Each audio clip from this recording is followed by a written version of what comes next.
지금 우리가 하고 있는 일이 과연 하나님의 일인가 아닌가를 분별할 수 있는 그런 은혜가 우리에게 있어야 한다는 거죠. 세상을 살면서 우리가 많은 상황들이 생기는데 그 상황에서 내가 하나님의 은혜를 따를 것인가 아니면 그냥 내 욕심을 따를 것인가에 따라서 우리는 뭐예요? 하나님의 일을 할 수도 있고 마귀의 일을 할 수도 있다는 거예요. 오늘 우리가 살펴볼 말씀에서 보면 유대인들이 하나님 너무 사랑해요. 그래서 하나님 뜻대로 살지 않는, 여러분 지금 예수님은 유대인들 입장에서 하나님 뜻대로 사는 게 아닙니다. 그래서 하나님 뜻대로 살지 않는, 비록 그 외에 나타나는 행동이 하나님께서 하실 일처럼 보이긴 하지만 그럼에도 우리가 생각하는 것 같이 하나님 사랑하는 사람이 아니다. 그러면 그 사람은 어떻게 해야 되겠다? 죽여야 되겠다라는 거죠. 우리도 모르게 우리가 마귀의 일을 할 때가 있어요. 근데 그게 어떻게 생각돼요? 내 욕심이 나도 모르게 하나님의 뜻으로 포장되어질 때라는 거죠. 우리 그런 일 참 많아요. 저도 그런 일이 참 많습니다. 제가 하는 일이 다 옳은 것처럼 느낄 때가 있거든요. 근데 가만히 생각해 보면 그 결국 다 내 욕심인 거예요. 그래서 아 이게 아니구나 라고 생각하게 되면 또 약간의 매너리즘이라고 그러죠. 낙심에 빠지게 돼요. 그럼 나는 뭐지? 내가 열심히 했던 게 뭐지? 라는 그런 생각이 들 때도 있거든요. 그래서 참 이게 어려운 문제긴 해요. 그래서 우리가 기도하는 이유는 사실 그런 것 때문에 그래요. 내가 하는 이 일이 하나님의 일인지 아니면 내 욕심인지를 구별할 수 있는, 분별할 수 있는. 여러분, 세상은요, 하나님의 일 아니면 마귀의 일이겠죠? 하나님의 일이어도 마귀의 일인 건 있을 수 없습니다. 그죠? 그러면 하나님의 일이 아니면 마귀의 일이겠죠? 그러면 내가 지금 하나님의 일을 하지 못하면 나 지금 누구 일을 하는 거예요? 그럼 나는 지금까지 마귀인가? 아니요. 여러분이 지금부터 하나님의 뜻이 무엇인가를 바르게 묻고 그대로 살아가면 된다는 거예요. 구원은 그래서 언제부터라고요? 지금 여기서부터라는 거예요. 지금까지 일을 하나님께서 기억지 아니하신대요. 오늘 네가 나와 함께 있느냐. 그래서 하나님께서 성경에서 늘 말씀하는 게 뭐예요? 오늘 내가 너와 함께 하겠다는 거죠. 예수께서 마지막 십자가 지실 때도 그 우편 강도에게 말씀하셨죠. 오늘 네가 나와 함께 나가겠다. 그러면 과거의 죄에 대해서 내가 기억지 않겠다는 거죠. 과거를 기억하는 건 누가 해요? 우리가 하는 거예요. 우리 욕심이. 아우 내가 예전에 얘기 잘못했, 내가 오늘 일이 잘못된 건 예전에 내가 잘못했어요. 그걸 누가 기억해요? 나만 기억하고 하나님은 기억지 않으세요. 근데 하나님께서 기억하는 게 있어요. 언제였어요?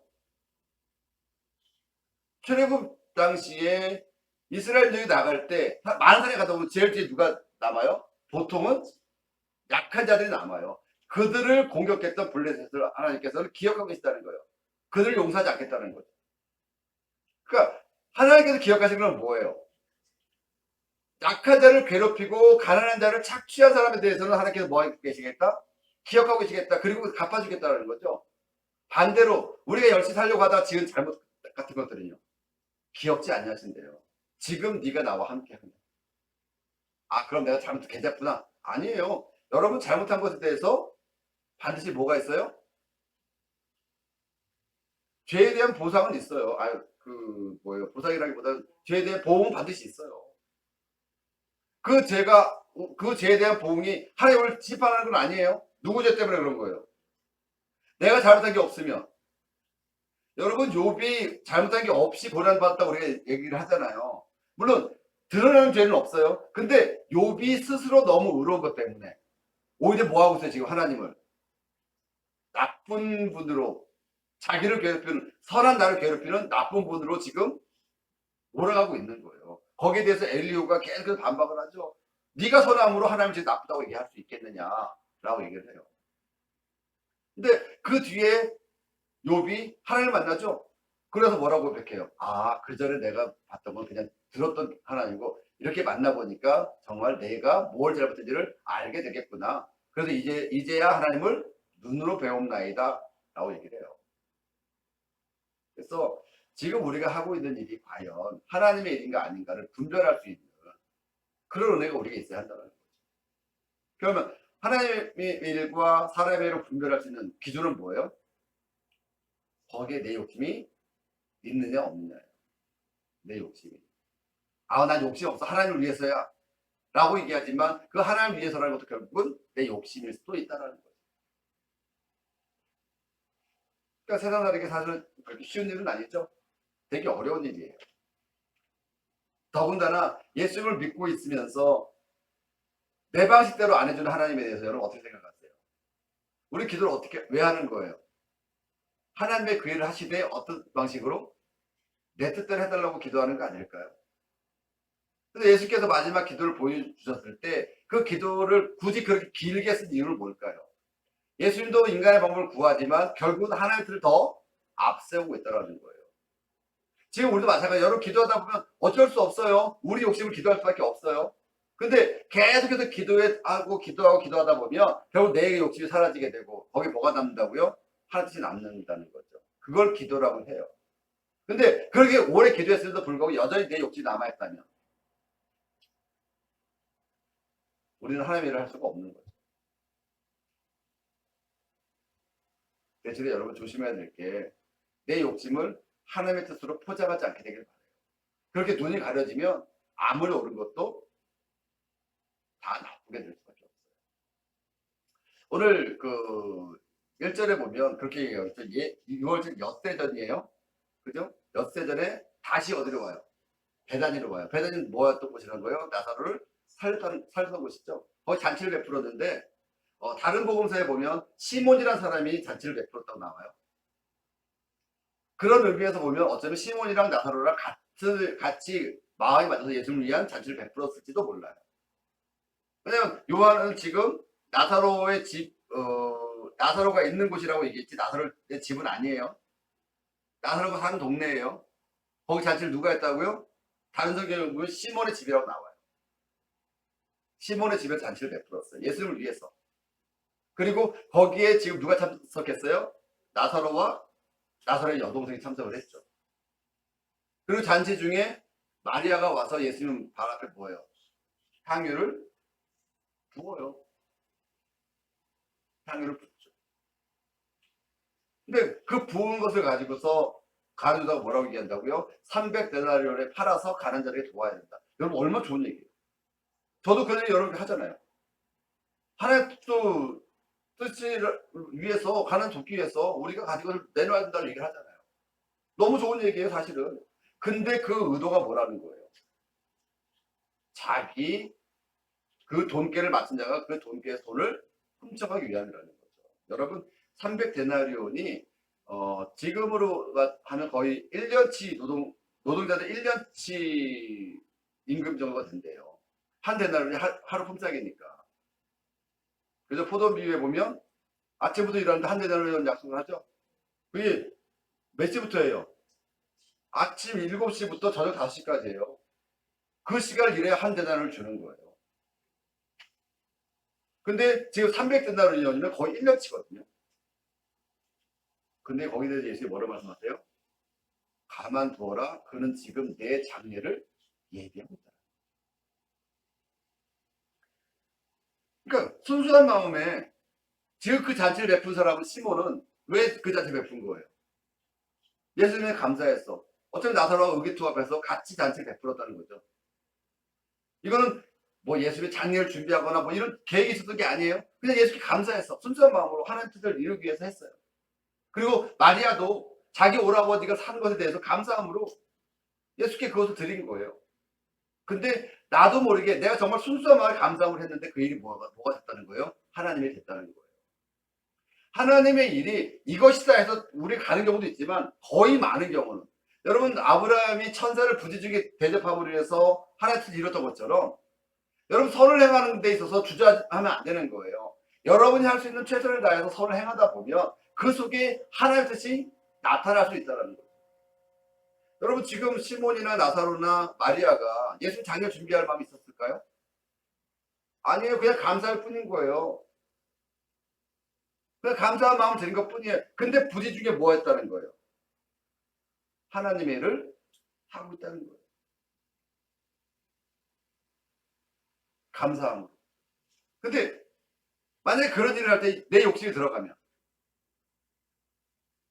부지 중에 하는 우리 일이 하나님의 일이 될 수도 있고 마귀의 일이 될 수도 있다는 거예요. 또 마귀에 대해서 우리가 자꾸 어떤 겁주는 말이나 아니면 어디 뭐 어떤 형상을 나타내는 거나 뭐 큰일을 하는 것처럼 우리가 자꾸 보는데요. 마귀가 그렇게 큰일을 하지 않아요. 마귀는 지금 나를 넘어뜨린 거기 때문에 내 속에 있는 작은 것을 가지고 넘어뜨려요. 여러분, 큰일이 생기면요, 사람은 오히려 잘 감당이 됩니다. 큰일들은. 근데 우리가 감당하지 못하는 게 뭐예요? 사실 작은 일이거든요. 마귀는 큰일을 갖고 역사하지 않아요. 마귀는 늘 우리 속에 있는 가장 작은 것을 건드려서 그것을 작은 거기 때문에 하나님의 뜻으로 포장하기 쉬운 그런 일을 가지고 우리를 마귀의 일로 사용하고 있다는 거예요. 그러기에 저는 여러분이 어떤 일을 하든지 순수함을 잃지 않기를 바라요. 그 순수함을 잃지 않아야 되는 거예요. 하나님의 일을 함에 있어서 정말 내가 원래 먹었던 그 마음, 정말 감사한 그 마음. 우리는 가끔 보면요, 그런 경우를 봐요. 내가 순수한 마음으로 사람을 도와줬는데 그 사람이 나한테 감사해서 안 했어요. 그럼 우리 뭐라 그래요? 저게 은혜도 모르네. 여러분, 그 처음에 여러분이 그분을 도와줄 때 감사 인사 받으려고 도와주셨나요? 그럼 여러분 그거 도와준 거 아니잖아요. 그럼 여러분 그 사람들에게 내가 이렇게 해서 넌 나 이렇게 해라. 그 거래였죠. 처음에 그 마음 변화하시면 안 되는 거예요. 여러분 아무런 그 의도 없이 순수한 마음 도와줬다면 그냥 그대로 끝나십시오. 그분이 뭘 여러분에게 인사하든 안 하든 여러분은 이미 여러 가지 할 일을 하신 거예요. 거기에 대해 감사하지 못한 건 그 사람이 죄겠죠. 근데 그것 때문에 내가 그 사람을 미워하면 여러분 미워하는 그 자체가 죄가 되는 거예요. 아니 난 처음에 순수하게 하나님의 의도대로 했는데 결국 무슨 일을 한 거예요? 마귀를 하고 말은 거예요. 왜? 미워했으니까. 정말 여러분이 순수한 마음 도와줬다면 거기서 끝나셔야 되는 거예요. 거기 더 나가면 결국 나도 모르게 누구 일을 하고 있어요? 마귀를 하고 있는 경우도 생긴다는 거예요. 우리가 마귀를 하려고 한 거 아니잖아요. 하나님이 한 거잖아요. 그러면 그게 변하면 안 돼요. 그냥 순수한 그 마음 그대로 놔두십시오. 그리고 돕는 것이 힘들면 더 이상 안 도우셔도 됩니다.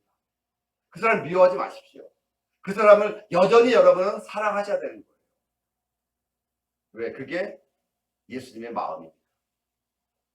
예수님은 가룟유다도 어떻게 하셨다고요? 끝까지 사랑하셨다라고 말씀하세요. 그리고 그를 끝까지 안타까워하십니다. 그게 우리의 마음이어야 해요. 근데 우리 그런 사람이 안 되면 여러분 거기까지만 하시면 되는 거예요. 거기 더 나가서 미워하는 마음 갖지 않도록 여러분이 거기서 멈추시면 돼요. 하나님을 하면서 우리가 마귀의 일을 같이 하는 경우가 생기는 거죠. 근데 결국 하나님 일이 아니고 결국 누구 일이 돼버린 거예요? 나는 선한 의도로 하나님 일을 시작했는데 끝은 마귀의 일이 되고 마는 거예요. 그래서 사도 바울이 뭐라고 해요? 너희가 성령을 시작해서 마귀의 일로 마치겠냐라고 얘기하는 게 선한 의도로 도왔으면 거기까지 해야 되는 거잖아요. 거기 더 나가는 건 결국 누구 일이다? 마귀의 일을 할 수 있다는 거죠. 그래서 사람들이 많이 모여요. 예수님 거기 예수 계시다는 소리를 듣고 6월절 전에 그 요세푸스인가요? 유대교 역사가가 있거든요. 그 사람이 쓴 그 역사서에 보면 유대인들이 6월절에 되면 약 200만 명 이상이 예수를 모였답니다. 그리고 6월절이 일주일이잖아요. 그 전부터 와서 거기서 준비를 하는 거예요. 뭘 준비해요? 성전을 새로 그 단장하고 거기까지 성전까지 예수까지 오는 길도 같이 복구하고 그 다음에 회당에 모여서 6월절을 어떻게 지내야 되는지를 6일 전부터 그러니까 6월절 6일 전부터 가르친대요. 회당에서. 그렇게 6월절에 예루살렘에 약 200만 명이 모였는데 지금 다 어디로 가는 거예요? 예루살렘에 가 있다가 어디로 온 거예요? 베다니. 왜? 거기 예수님이 계시다니까. 근데 예수님만 계시다는 소리만 듣고 온 건 아니죠. 무슨 소문이 났어요? 예수님이 죽은 나사로를 살리셨다는 거예요. 그 소문을 듣고 지금 다 베다니를 모이기 시작해요. 와서 보니까 정말로 나사로가 죽었던 나사로가 살아있더라는 거죠. 그리고 그 주변 사람들 계속 얘기하는 거 내가 죽은 거 봤다. 4일이나 무덤이 있어 4일이나. 그리고 거기서 썩은 애를 나기 시작했는데 예수라는 사람이 와서 그를 살려냈다. 그 소리를 듣는 거예요. 그것 때문에 지금 뭐 하는 거예요? 예수 믿는 사람이 많아지고 있죠. 그러니까 어떻게 해요? 유대인들이 나사로까지 죽이자. 여러분 이게 정말 하나님 믿는 사람들이 할 소리일까요? 왜 나사로를 죽이자고 했을까요? 예수 믿는 사람이 많아짐으로 해서 자기들의 기득권이 지금 자꾸 침해당하고 있는 거예요. 그래서 10절에 보니까 대제사장들이, 여러분 대제사장은 정말 하나님으로부터 세워받은 사람들이잖아요. 그들이 뭐예요? 나사로까지 죽이려고 모의하니 나사로 때문에 많은 유대인이 가서 예수를 믿습니다. 여러분 이게 우리예요. 지금 교회에서, 예전에 교회가 좀 커지면요 전부 이단식이 걸렸어요. 조영기 목사님이나 윤석열 목사님이나, 물론 그분이 이단인지 아닌지 우리는 모르죠. 하나님이 아실 거잖아요. 근데 교회가 커지면서, 교회가 커지다 보면요 어떤 일이 생기냐면 어쩔 수 없이 우리 교회를 강조할 수밖에 없어요. 아니 교회마다 그런 것도 없이, 우리 교회는 자부심도 없이 어떻게 교회를 봉지킵니까? 그래서 교회에서 기도 많이 하고 성경 공부시키고 정말 한 뜻 살자고 하다 보면, 교회 부흥하다 보면 어쩔 수 없이 뭐가 생겨요? 그런 일들이 생겨요. 근데 그럴 때마다 전부 다 이단식에 걸려요. 기존 교단에 대해서 뭐가 된다는 거예요? 해가 되는 거죠. 또 이단식에 걸려요. 근데 어느 순간 너무 커져버리면요 오히려 슬그머니 풀어줘요. 그러니까 뭐가 잘 되면 우리 것에 대해서 뺏길 것 같은 그런 불안함 때문에 그를 막 비방하게 되죠. 나사로가 지금 예수님께서 그를 살려내셨어요. 근데 그 나사로 때문에 예수님을 믿는 사람이 많아지니까 어떻게 한다고요? 예수님 죽인 것뿐만 아니라 나사로까지 죽여버리자는 거죠. 그럼 이게 그때나 지금이나 별반 다르지 않다는 거예요. 근데 거기에 대해서 예수님께서 어떻게 대처했냐면, 보통 같으면 예수께서 하시던 일에 대해서 기도도 많이 철저히 준비하시지만 제자들 얘기하지 않아요. 어떻게 어디로 간다 어떻게 해도 얘기하지 않으세요. 근데 이번에는 달라요. 어떻게 됐어요? 예수께서 지금 예루살렘으로 들어온다는 소문이 났어요. 예수 언제 들어온다는 소문이. 그 소문이 나니까 어떻게 돼요? 사람들이 전부 다 종려나무 가지를 들고 기다리고 있는 거예요. 여러분 종려나무 가지가 원래 성경적이진 않습니다. 성경에 나왔던 건 아니었어요. 언제 종려나무 가지를 흔들었냐면 마카비라는 그런 가문이 있어요. 이스라엘 독립운동을 주도했던 그들이 그 시리아하고 전쟁에서 승리하고 돌아올 때 사람이 종려나무 가지 흔들면서 승리의 왕을 환영했던 거거든요. 그러니까 예수님 종려나무 가지 준비하라는 건 아니죠. 그리고 성경에 나와 있는 얘기는 아니에요. 근데 마카비서라는 외경을 보면요 거기 그런 얘기 나와요. 그래서 예수님께서 들어오신다는 소문을 듣고 이 사람들 지금 누굴 기다리는 거예요? 승리의 왕. 그런 의미로 종려나무를 흔드는 거예요. 성경에 종려나무 흔들라 이런 얘기 없어요. 그리고 그런 전통이 생기기 오래된 건 아니에요. 근데 그들이 하는 그 행위는 왕을 맞는 행위거든요. 근데 그 전에 예수께서 40일 금식하셨을 때 마귀가 뭐라고 얘기했어요? 왕이 되라고 얘기했죠? 거부해요. 요한복음 5장에 보면 예수께서 500의 기적을 베푸신 다음에 사람들이 그를 왕 세우려고 할 때 예수께서 도망갔어요. 그러니까 왕이 되기를 거부하셨던 그분이 미리 얘기해가지고 왕을 맞는 그런 뭐라 그래 환영식을 준비한 이유가 뭘까요? 예수님이 왕이시긴 하지만 예수님은 어떤 정치적인 왕은 아니에요. 그리고 그 왕의 모습이 그런 높은 데서 다스리는 정치적인 왕이 아니라 섬기는 왕이어야 된다라는 그런 의미로 예수께서 선지자의 말에 따라서 뭘 타고 들어오신다고요? 아무 타보지 않은 작은 나귀를 타고 들어오신다는 거예요. 여러분 왕은요 말 타고 나귀 조그만 타고 들어가면서 무슨 저거 나겠습니까? 생각해보세요. 예수님께서 들어오시는데 말을 타고 당당히 들어오시는 것과 나귀를 타고 들어오시는 것과 인류가 다르겠죠. 근데도 예수님은 굳이 나귀를 타고 들어오시면서 군중들이 예수를 계속 따라오죠. 예수가 어디로 가셨어요? 성전으로 갔어요. 성전으로. 그래서 성전 가서 뭐 하세요? 성전을 뒤집어 엎습니다. 성전을 뒤집어 엎죠. 성전 정화를 하시잖아요. 근데 그 요세포스의 역사서에 의하면 그때 6월절에 약 200만 명 이상이 모이면서 양을 25만 마리 정도를 잡는데요.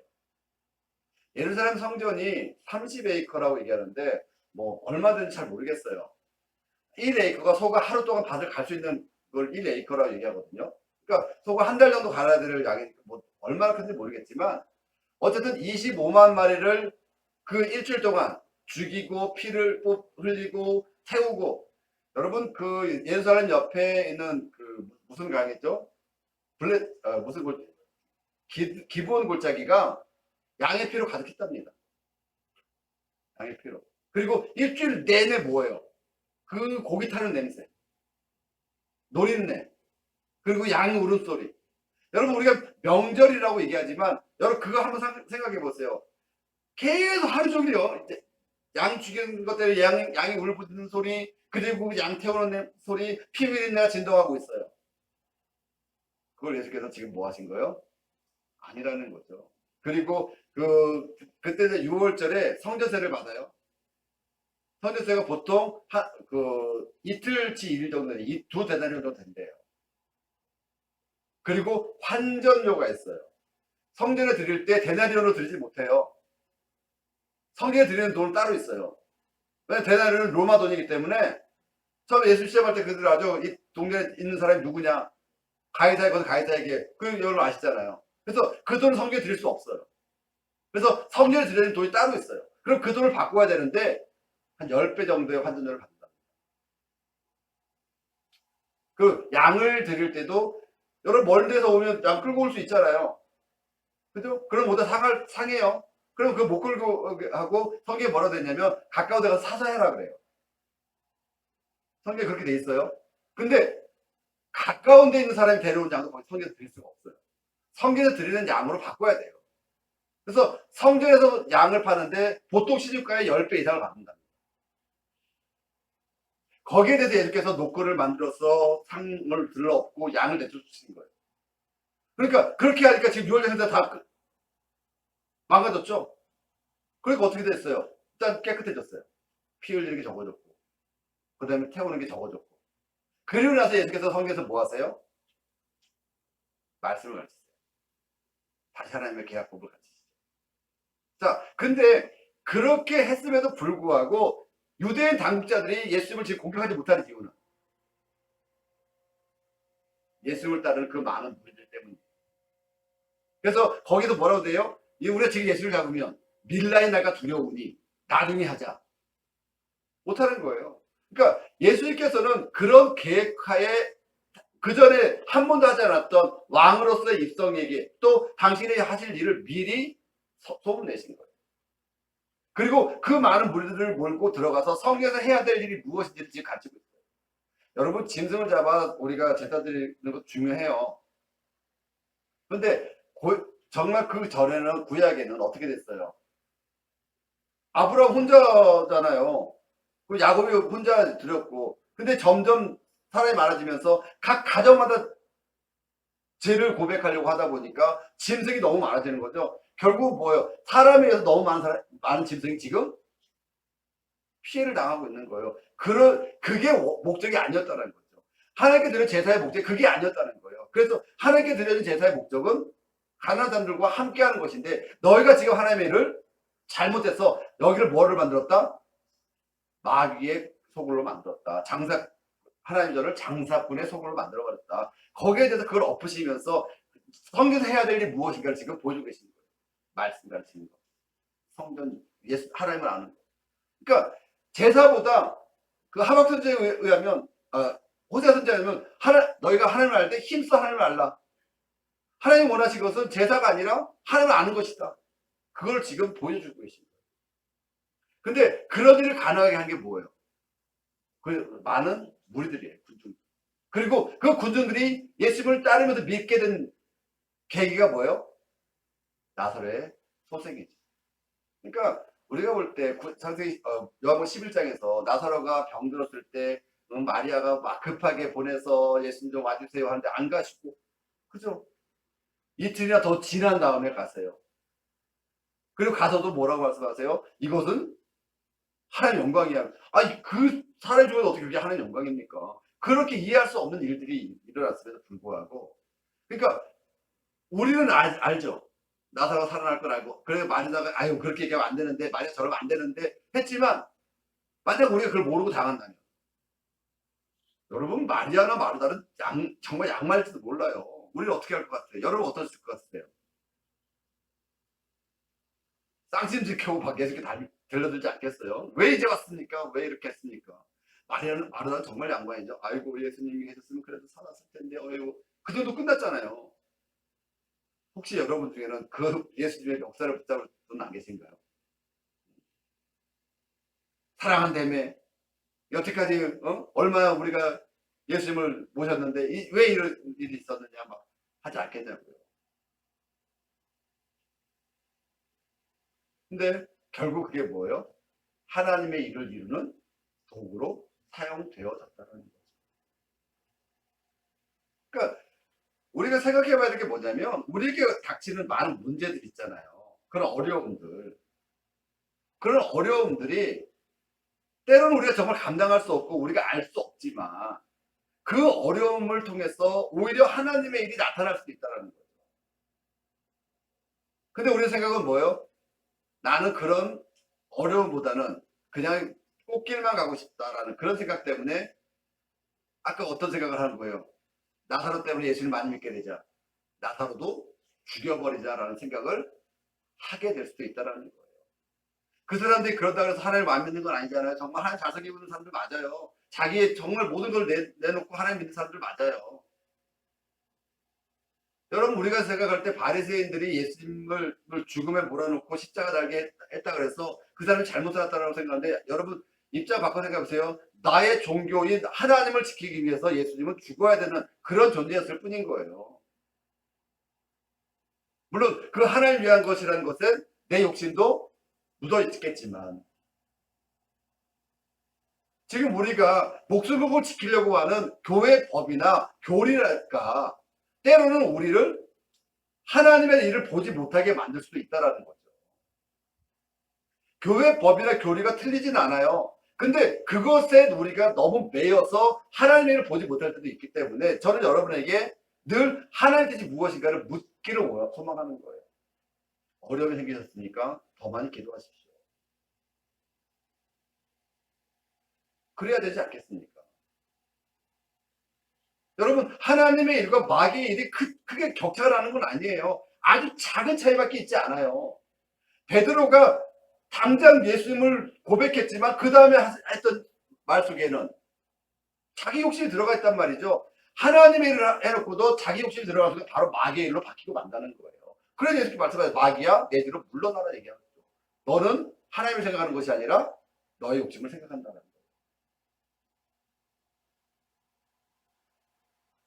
예수께서 우리가 성전이라고 하는, 성전에서 해야 될 일이 무엇이냐? 물론 제사도 드려야 돼요. 근데 보세요. 그 유월절 행사를 위해서 약 20만 마리 이상의 양이 잡혀요. 죽어요 거기서. 그리고 그 짐승들에서 쏟아낸 피가 기드론 골짜기를 가득 메우고, 일주일 내내 짐승 태우는 냄새, 그리고 피 비린내가 진동하고 있다고 생각해 보세요. 거기가 과연 천국일까요? 여러분 2000년 전에 예루살렘이 천국이었을까요? 예수님께서도 그거 천국이었을까요? 그들은 하나님 나라를 위해서 천국에서 열심히 했지만 결국은 거기는 지옥도가 펼쳐지고 있었다는 거예요. 왜요? 하나님의 뜻을 오해했기 때문에. 하나님의 뜻은요, 우리가 짓는 게 하는 것도 중요하지만 정말 가난하고 어려운 사람들을 돕는 데 더 마음이 있다는 걸 아셔야 돼요. 근데 유대인들은 그날이 대목이잖아요. 1년 예산을 거기서 모을 수 있는 시기예요. 그렇기 때문에 양을 비싸게 팔고 성전세를 올리고. 근데 예수께서 가셔서 하셨던 일이 뭐라고요? 그걸 다 엎어버리시고, 하나님 내 집은 만민이 기도하는 집이다. 여러분 기도라는 게 결국 뭐예요? 내 욕심 이루는 게 기도 아니에요? 하나님 뜻을 묻는 게 기도예요.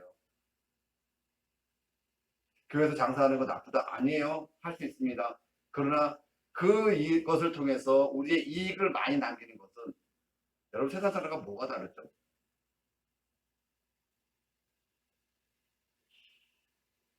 그래서 장사하는 게 나쁜 게 아니에요. 세상 사람과 똑같은 욕심을 내기 때문에 나쁜 거예요. 기독교인들이 장사하시는 분들 계세요. 저도 가끔 가게 들어가 보면 거기에 막 성국 걸려져 있고 그러면 오늘 됩니다. 아, 예수 믿는 집이구나. 근데 계산할 때 보면 전혀 다른 사람들을 봐요. 어떻게 해석해야 될까요? 우리 어떻게 해석해야 될까요? 여러분 한번 생각해 보세요. 과연 내가 하고 있는 일이 하나님의 일인가 아니면 마귀의 일인가? 나는 지금 무엇을 위하여 하나님을 믿고 있는가? 우리가 정말 선한 의도로 아무도 모르게 했던 그 일이 오히려 하나님이 될 수도 있고요. 내가 하나님의 일이라고 소리치고 했던 그 일들이 마귀의 일이 될 수도 있어요. 그래서 늘 우리는 하나님의 뜻을 묻는 그런 저가 되길 바라요. 유대인들이 예수를 죽이려고 많은 꾀를 냈습니다. 그래서 이 돈이 누구 돈이냐, 또 죽은 사람이 어떻게 살아가느냐, 그 일곱 형제의 비유, 천국이 가면 누구 아내가 되겠느냐. 근데 그럴 때마다 예수님은 어떻게 해요? 정말 기가 막힌 방법으로 그들의 말을 무력하게 만드시죠. 인간의 잔꾀가 하나님을 이길 수는 없어요. 여러분이 혹시라도 인간의 잔꾀로 하나님의 욕심을 욕심을 하나님의 뜻으로 포장한다고 해도 하나님은 절대 속지 않으십니다. 그리고 거기에 따른 보응이 있을 거예요. 그러나 그 모든 것에 순수한 마음으로 여러분이 감당할 때 하나님은 그걸 통해서 하나님의 뜻을 이루어내실 것입니다. 그래서 하나님의 방법이 어떤 게 옳은지 생각하고 그것들을 이루어갈 수 있는 저와 여러분이 되기를 예수님의 이름으로 부탁을 드립니다.